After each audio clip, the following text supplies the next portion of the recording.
so I did something tonight that has to be documented. That's Kathy Brooks. She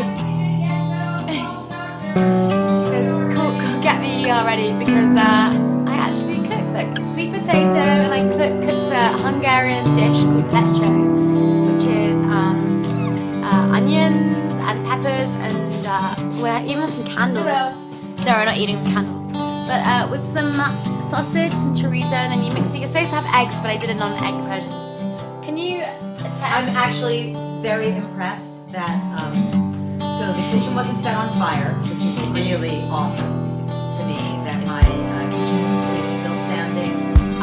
The smoke alarm didn't even go off, which is very impressive. You should be sorry that this doesn't smell like shit. Yeah, there needs to be a Really smell. quite good. And I'm part Hungarian, so the whole Hungarian. Yes, Hungarian. Anyway.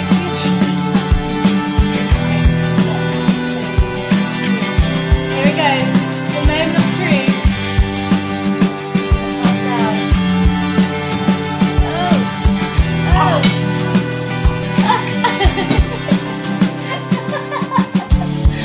It's really good! No, it's really good. I'm just kidding. I think I deserve my hip. Oh gosh. We are. For different reasons. But anyway, there you go. I can bloody cook. And I think this is actually the first time in